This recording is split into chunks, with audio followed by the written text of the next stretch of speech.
Assalamualaikum warahmatullahi wabarakatuh. Perkenalkan, nama saya Lista. Di sini saya akan menyampaikan materi dari bab 9 sampai bab 15 mata kuliah Konsultan Keuangan Syariah dengan dosen pengampu yaitu Bapak Andriko SEMY.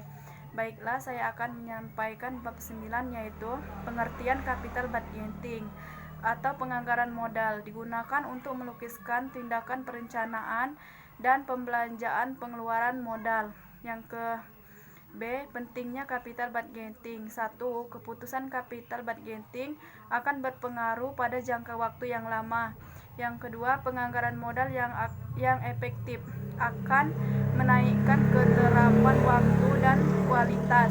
Yang ketiga, pengeluaran modal sangatlah penting perusahaan dalam mencukupi semua kebutuhan yang diperlukan dalam kegiatan produksi. Bab 10 yaitu corporate valuation, yaitu merupakan alat manajemen yang semakin mendapatkan tempat dalam pengembalian keputusan bisnis korporat. Alat ini sangat berguna baik bagi outside maupun inside investor. Bab selanjutnya yaitu penyusunan anggaran. Penyusunan anggaran adalah rencana kerja yang disusun secara tertulis. Yang ke B, tujuan dan fungsi.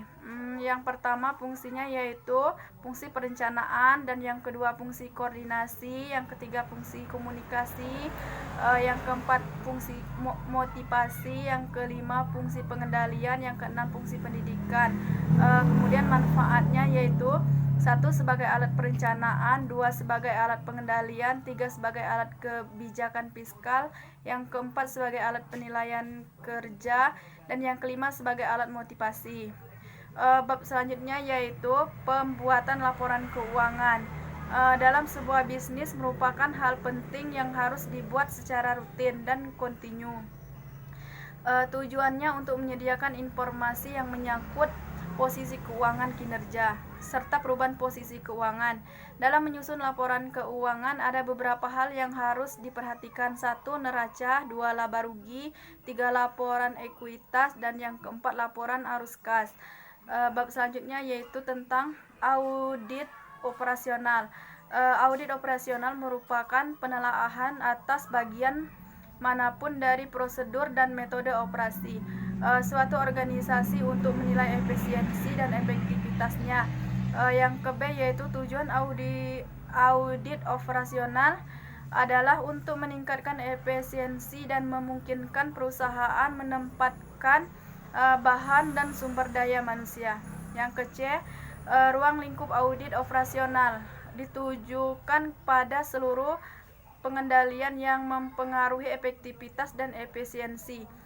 Yang bab terakhir yaitu tahap-tahap audit. Yang pertama penerimaan perikatan audit, yang kedua perencanaan prosedur audit, yang ketiga pelaksanaan pengujian audit, dan yang keempat pelaporan audit.